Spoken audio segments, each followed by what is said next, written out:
Hey, good morning everyone. Kaye here on my homestead. Grab a mug and let's catch up. Okay, let me tell you a little bit about what's going on, and then I want to talk about a couple of videos that one I saw last night and one I saw this morning. So I have been very wrapped up. I've mentioned this on my posts page. I decided to bring some monarch caterpillars and a giant swallowtail caterpillar into my house to raise it to a butterfly. Now, I wasn't prepared to do this, and I'll go over that a little bit in the video, but at 7 o'clock last night, I realized there was no way I was going to be able to cut hours and hours of footage together. Of course, it has to be compressed. It has to be speeded up. But I just wasn't going to be able to do it to get it up for today. And I didn't want to miss our time, 9 a.m. Central Standard Time for premieres so that you can participate in the live chat. Didn't want to miss that.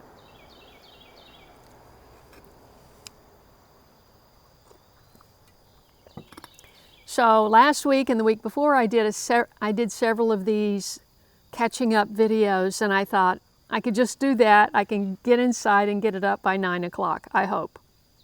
I didn't get much sleep last night, so hopefully, hopefully I look okay.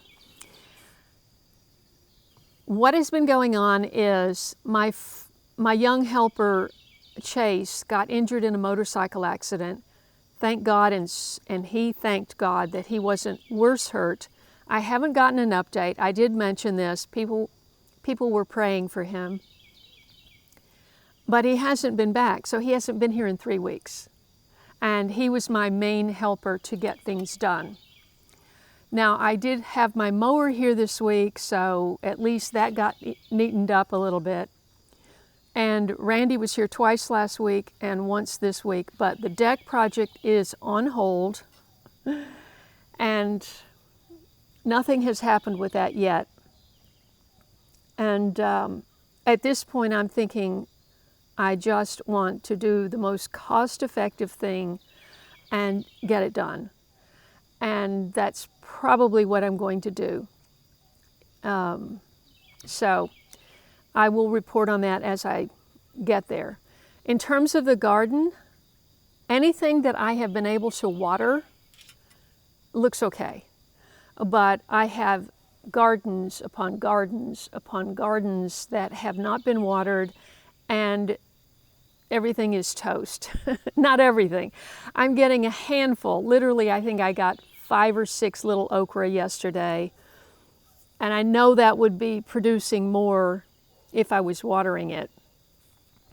But I discovered when I watered the last time, there's a big hole in my main hose that goes down there, and I haven't replaced that. I haven't bought a repair kit, and so that's it hasn't been watered down there. The last thing, well, the next to last thing is the melons. So yesterday I harvested quite a few, and I'm going to do a video with footage of, I've collected so much footage. That's the thing. When you go to edit, I film all the time. I'm always filming clips and shooting stills. But, then you get back and you go, oh, wow, how do I put that into a form for video? How do I track people to come and watch that video if it's just a collection of various things I'm doing in the garden, And so some people just do garden videos and number them. I would be up to 1,500 now, so it's just like, it's kind of irrelevant to have that. I intend to make 3 videos specific to one topic. Just haven't gotten those done because I got sidetracked with this monarch. I had no intentions of bringing the monarch into the house. It is time consuming. and especially if you're trying to film it. So I've been very wrapped up in that, and nothing really significant has been done in the gardens. So last night I was so tired. You know, I looked at the computer at 7:30. I said, there is no way I can cut this together, meaning edit this together and get it up today by 9 o'clock. So I'm going to have to just make an excuse and not have anything. And I thought, oh, I don't want to do that. This is our one time that I commit to being here so that you can connect with me in the live chat and connect with other late bloomer fans, late bloomer gardeners, and late bloomers. So I went to bed about, let's see, I was timing it. See, my camera only goes for 30-minute clips, and it shuts off. Once in a while, it will roll over, and I never know when that happens or why. But almost every time, it will shut off. So all day long, you know, because hour upon hour, you're waiting for this caterpillar to do something. And there might be a little movement, and that's the only thing that happens in 30 minutes. So you go and you turn it on again, you turn it on again, you turn it. So I was doing that until about 12 o'clock, and I said, I have got to get some sleep. And so I set the timer, let's see, no, at 12 o'clock, I said, I'm not getting up. And so I woke up at 4:30. No, at 12 o'clock, I realized that I had left my hose on in the side garden. That's only happened maybe once or twice in 5 years, but so it's midnight, I'm in bed, and I realize that hose on the side of my house has been on. The water has been going since 10 or 11 a.m. So I'm going, the water is actually very reasonably priced here because it's plentiful, but still I hate, you know, being in California for 25 years, I hate wasting water.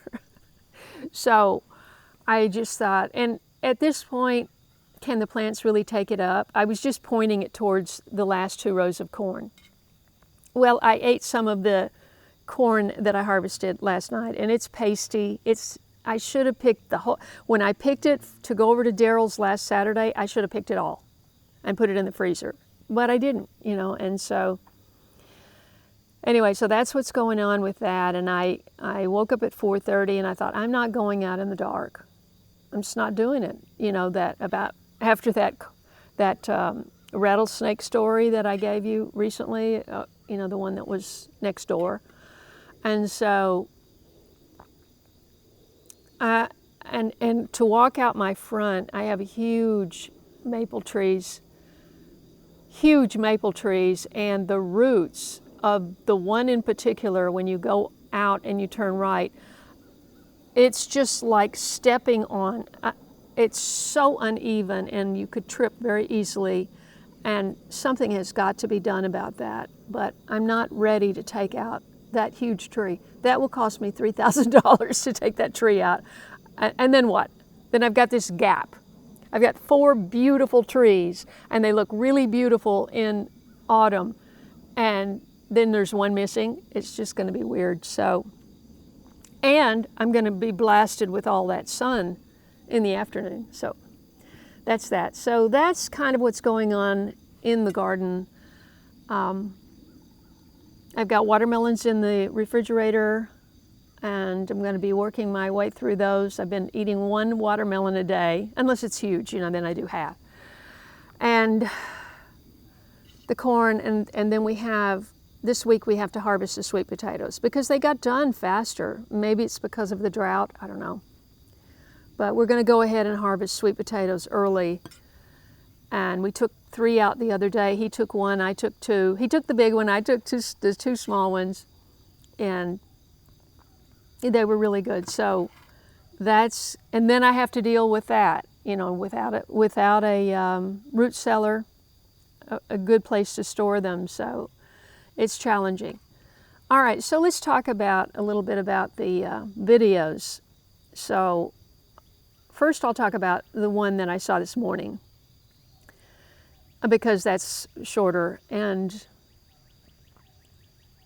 you know how if you have a, I guess, professional dashboard in Meta, which is Facebook and Instagram, which also owns WhatsApp, I think, there are so many pages. And I have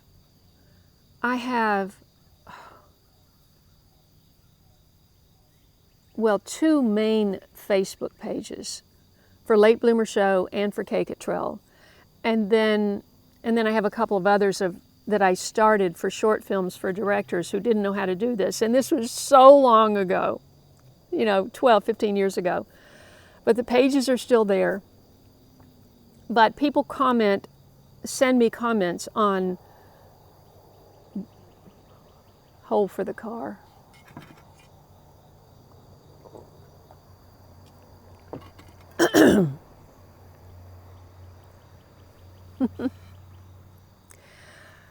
I should have expected my voice to be rough because I haven't talked to anybody and and I haven't had much sleep. So Facebook pages, Kaye Kittrell, Late Bloomer Show, and so people can send me messages through there. It goes on to this place, and I don't get a notification. I suppose I could change that, I don't know. But I have my laptop, I have my big computer, and I have my phones. And I have two phones, so it's just, I want to hear from you, but I just wish it was all in one place. And then on Instagram, I have 2 accounts. And then on X, I have 2 accounts. So it's like, nobody sends me messages through X, I don't think. And that's a different platform. But the Meta dashboard, it should have everything there, and I should make a point of checking everything there, but I get busy. So this morning, I'm there. I don't even remember how I got there, but I'm there, and I'm responding to some old comments, and I see this comment from the daughter of one of my old neighbors in Pacific Palisades. And his house, his property next door was sold in 2005, and they built 2 McMansions on that one lot. And that's what we called them, these big houses on a small lot, we call it McMansion. And so she and I have remained in touch. And she sent me a clip of someone driving through the neighborhood. I just posted this morning. You may have clicked on it. It's a whole half-hour video of driving through the Palisades and showing the destruction. And everything on my block, 16,000 block of Miami Way, was destroyed.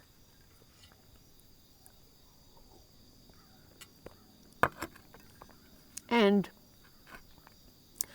I had been sent 2 pictures, kind of, a little angle like this, a little angle like this, but from the street, obviously, from another neighbor that got in there pretty early on, before March. This video was made in March, before they had done the cleanup. And you can see it's disturbing to call it a wildfire when a house is rubble and a fence, a wooden fence that's touching it. The fence that I built, if you've been here, I know a few of you have been here since the beginning, 2012. This fence was built in 2013, I'm pretty sure, because my very first neighbors had a black Labrador. And I had a little mound that I had planted carrot seed. This was the first season of Late Bloomer. And I had planted carrot seed over by the shed. And their black lab ran right through it. Well, you know how hard it is to grow carrots anyway. I was so upset. I said, I have to have a fence. That's it.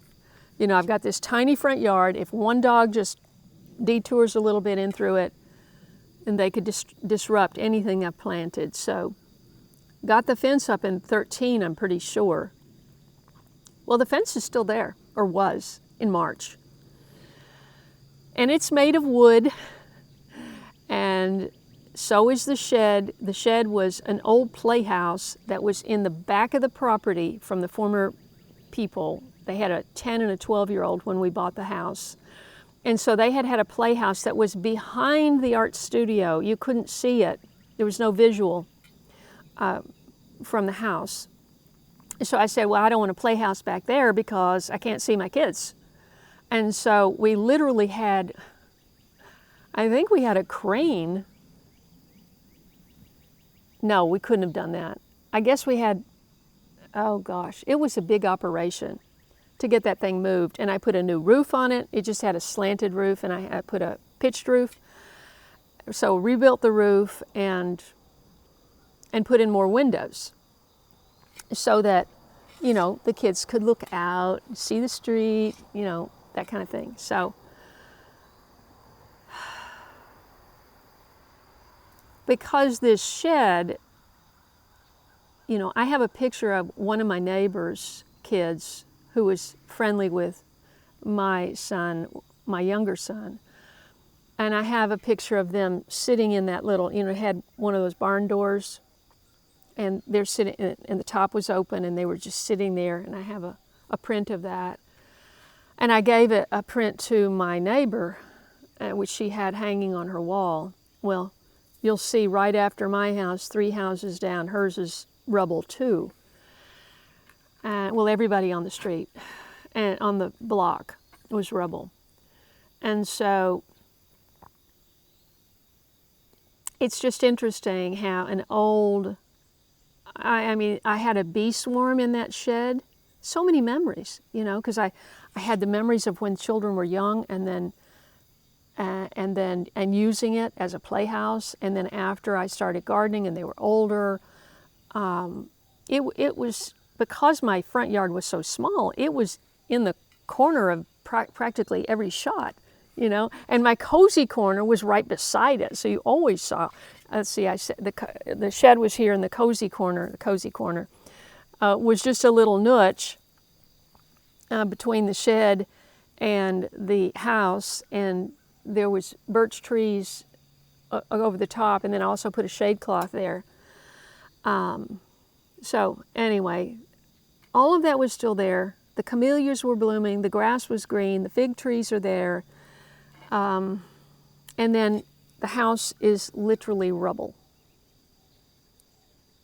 That's inexplicable and disturbing. So it really it really makes you think. Okay, so that's been on my mind since about 4:30 this morning when I happened to see that, and I was replying to some comments. And so the other thing is this video I saw last night. Now, I didn't see this until I watched that one. You know how you watch one video and then the recommendeds on this side are all related to what you've just watched. And that algorithm happens almost instantly. So I just saw this one video of this woman living alone in the Siberian wilderness. And I thought, wow, I got to see this. Now, you may have seen it, because after I watched it, there were a whole bunch more. So, you know, somebody decided we can go and start making YouTube videos with this woman. We can help her out. Hopefully that's what they thought. There's no description. So I know nothing about the filmmakers or their first motivations. This seemed like sort of the first video since 1978. But it really made me think, because this woman is now 80. And she was living alone in the house where her family lived. And as each of them died, there was the mother, the father, and I think there were 3 children, or maybe more, or at least 2 brothers and her, and maybe more. I'm not sure. And it's just her, and has been for some time. But geologists, so at some point, this is what kind of gets me. At some point, a man, because, you know, in the old days, men made the decisions for the family, by and large. And this is Siberia, which is Russia. And the environment is brutal. And he took his family to an almost unapproachable, findable place in the Siberian wilderness. The beginning of this video that I saw, I think there were 3 men, maybe 4 men with 2 boats. And they were going, you have to go when the water's high to get far enough up there. And it was 8 hours on the water to get close to where she is. And she had a goat, a couple of cats. I don't know where you get house cats, where she could have gotten a house cat. Maybe they're just handed down from, that was very strange, because just imagine taking a family of that many people and they had nothing but some crude hand tools. And I was just trying to think, what did they take on that first journey up there? You know, they must have taken some kitchen knives and a tea kettle and some cooking utensils and a few clothes, maybe a mat to lay on. But you had a whole family that went up there. Or maybe some of them were born up there, I don't know. But the geologists found this came upon a old wooden hut and a little side garden in 1978. So they discovered them in 1978. And so there's very little information. I don't know how long they lived there before they were discovered, you know, or anything, but they had to make everything. They made their shoes out of birch bark shoes. And that, at least she was growing hemp, and she showed us that her loom, and she was weaving hemp.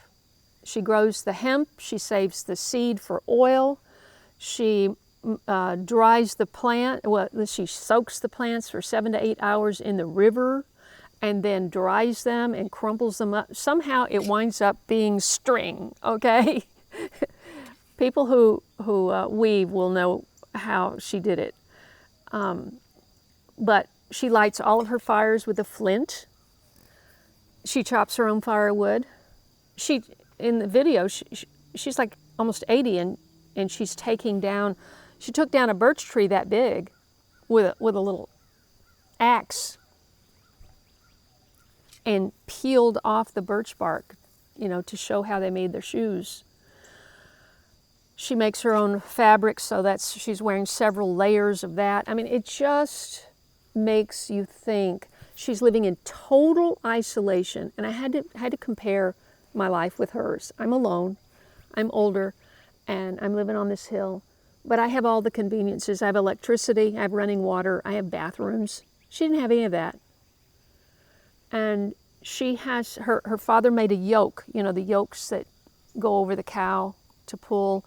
He made a yoke, which she still uses, with 2 buckets, 2 5-gallon metal buckets, and she goes down to the river right down from her and fills them up and walks up the hill and waters her garden. She has to water the garden every day. That's the equivalent of walking up 5 stories, they said. She prays 5 to 6 hours a day, deeply religious. I'm sure it's Russian Orthodox. Christian. I feel sure it is.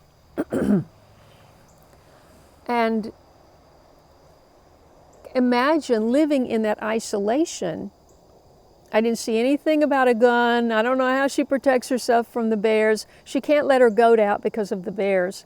Well, at any rate, I was just blown away by this story, and I thought, wow, the fortitude.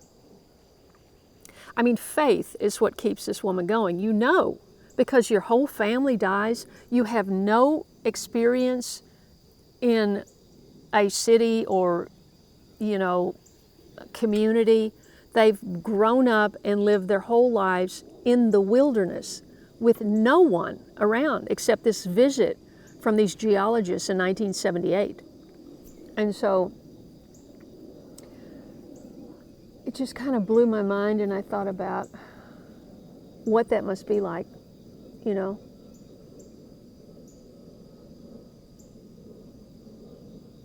I encourage you to see it, and I'll put the link underneath the video. Now, after I watched it, I saw all these videos of that they've done with her, later videos, and they got her out of the old home site, and they moved her and built her a house, or she lives in a little, it's still the remote wilderness, but there's a few people there doing things. There's no explanation, so I don't know if they're all there to be with her, to make the videos, or to have a community, or I don't know what is going on. But she makes her sourdough bread starter from potatoes and water and something. And she makes bread, but she basically eats one meal a day, just some field peas or, you know, potatoes, whatever it is. And so her life has changed drastically. Imagine living this remote, isolated life. It didn't say how far back the last family member, they're all buried up there. And did she bury herself? Did she dig the hole for the last grave? I mean, I have so many questions. And so the strength of this woman is just outstanding. And you see her doing these things that you cannot believe your eyes. And so anyway, but can you imagine having this remote, isolated, utterly isolated from humanity experience of decades? And then all of a sudden you're a YouTube star and your life completely changes.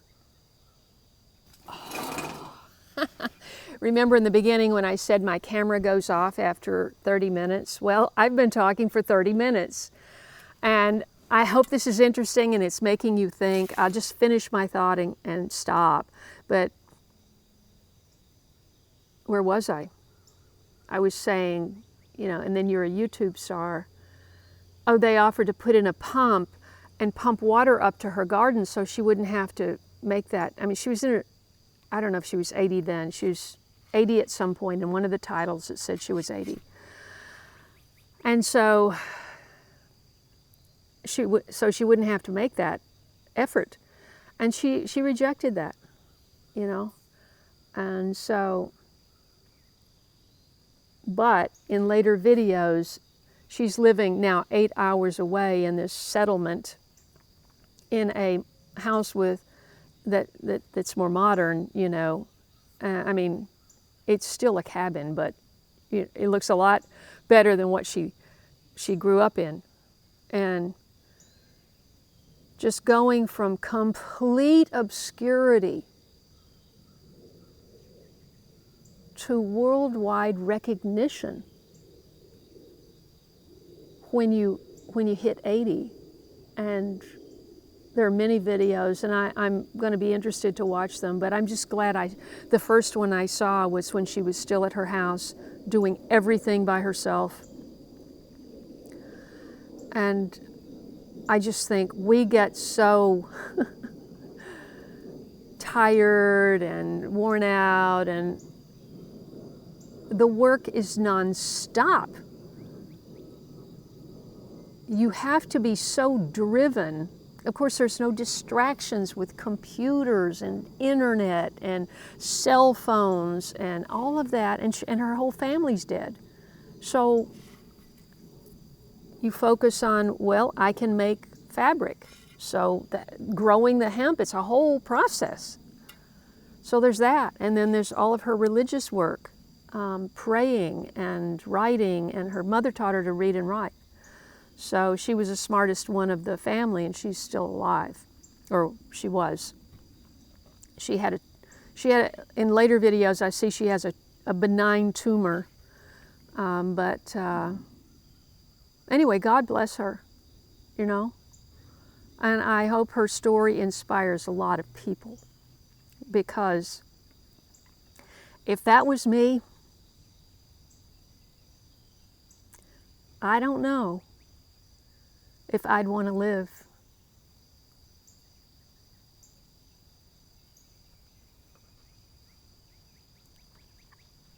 After the last one went, you know. Remarkable. Anyway, I was very moved by it, and I hope this has been a nice time for you to just share with me. There's so much I want to share with you. I have so many clips that I haven't published, you know, edited together and published. I have a new weed that's going to have to come out. It's invasive, and it just popped up out of nowhere, and I'm here 5 years and I've never seen it. And what was it called? It was called,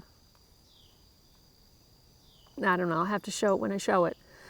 But yeah, I've got these other videos that I want to make, and garden update, and of course all the monarch footage.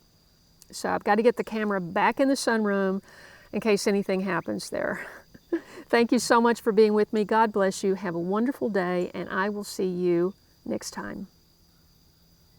Kaye out for now.